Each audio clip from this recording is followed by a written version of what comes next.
your contact with spies in this country was because they approached you to join MI6? Yeah, a long time ago, yeah. When I was 25, a family friend met me at a supper party and sort of liked me. And I wasn't doing anything with my life very kind of meaningful. I just left university.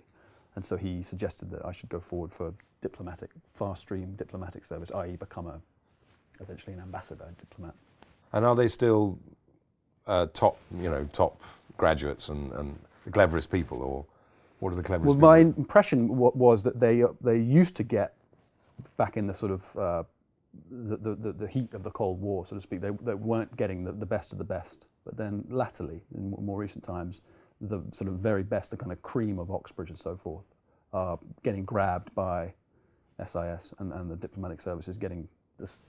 I mean, they're all very able people, but before a hedge fund gets over. Yeah, yeah. But it's exciting now again.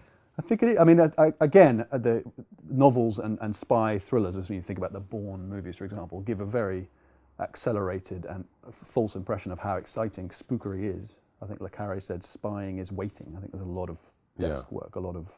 God, that's the same as acting. It's very, I would imagine it's the same as quite being a cop. Yeah, I mean, everybody has an impression of an actor's life as being incredibly glamorous and swinging around the world and movie sets and all the rest of it. But it's sitting around doing nothing. Yeah. So what did you do? Do you mind talking about that? No, I mean, I did very little. I just, in fact, I should clear it up. I never worked for them at all. I think particularly in the States, there's a you didn't sign the Official Secrets Act? I did sign the Secrets Act, yeah, but you do that before you've even sort of had a cup of tea. So my first book, A Spy by Nature, the first third of it is a fairly accurate account of what happened to me in this very brief experience that I had with MI6, and then the rest of it is a fiction about industrial espionage and the oil business. But I never went to Fort Monkton. I never fired a handgun or persuaded people in pubs to give me their passports without them knowing or something. But do they do that? What That's sort of Darren Brown sort of routine? Well, you're one of the tasks. This came out in Tomlinson's book. That they send you into a pub in is it Plymouth or Portsmouth, I forget, and you're just told to cold call, sit next to somebody, and play a part. Having signed the Official Secrets Act, does that hamper you in your novel writing? Well, I think that the understanding with anybody who's worked in that area, the great kind of legal loophole, if you like, is that if you make fiction out of it, then you can. Yeah, then you're okay. Goes. I mean, the classic example is Le Carre, who worked first in MI5 and then in MI6 for I think 10, 15 years. Right. Okay. I mean, presumably what they're worried about is the enemy getting techniques. We had a bit of that with The Wire. Actually, they had there was a gang that they were watching in New York, and they'd got cameras on them and everything, a drug gang, who were talking about The Wire. They picked up on the surveillance. How cameras and how they, that was how they used burners and mobile phones and all that sort of stuff. And I think they felt that gang or some gangs had wised up a bit because of The Wire. Dominic, are you sick of talking?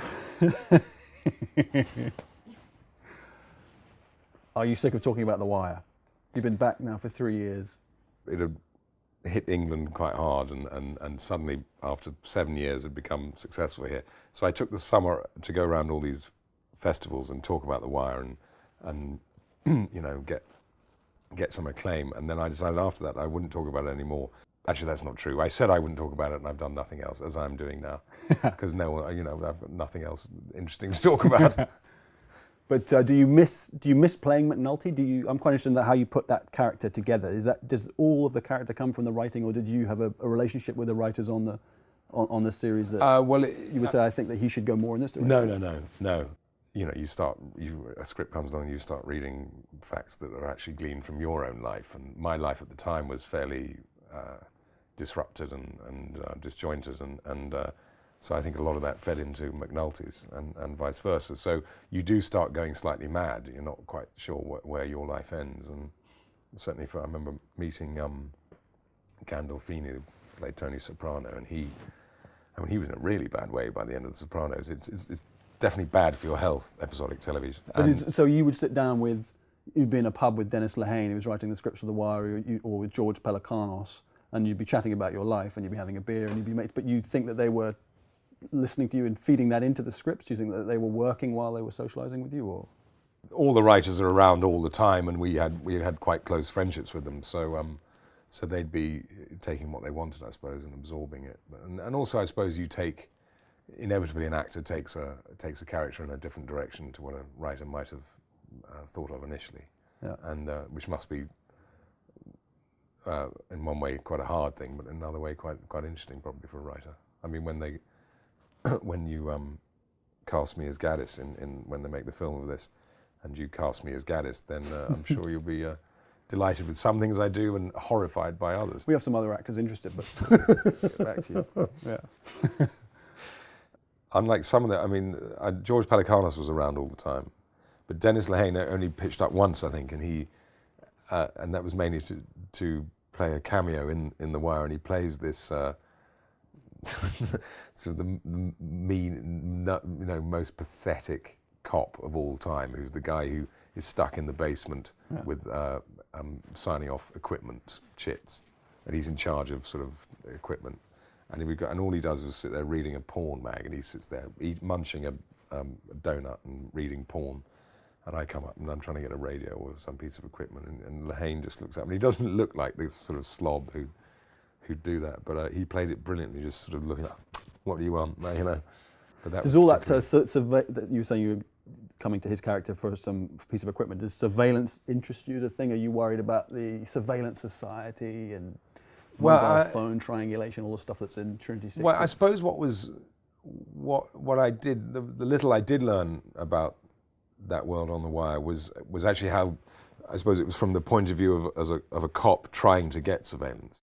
I think spy novelists and television shows like Spooks give an unrealistic picture of how competent the agencies are, or how joined up those cameras are. For example, you can't, like, if I leave this building now and walk for half a mile, you can't follow me on a bank of computer screens at Thames House just by sort of pressing. Right. I can do it in retrospect. You could piece it together. But are there rooms underground with banks of TV screens? Yeah, but I don't. People are watching. They're not designed by Ken Adam. They don't look like these sort of magnificent sets. Right. But I certainly know. Have you they've got the kit. I've heard about them. I've not been in them. To go back to The Wire, nowadays the box set has replaced the novel, I think, kind of conversationally in pubs and when you go into people's houses. So do you feel that? How do you feel about the novel getting replaced by telly in that way? David Simon wanted to write a complex, highly detailed, convoluted plot, which would not suit watching once a week, like you used to do with television programs. And so the box set really suits the way The Wire needs to be seen. It is, in a sense, it's like a novel. Yeah, it's like a novel. Sit down with it for 7 hours. You get a few chapters at a go. So, and I think David Simon always regarded himself as a novelist, and always, said things like, "This is what Dickens would have done." So maybe you should get into television. We should definitely talk about that. I have a very good idea for Charles.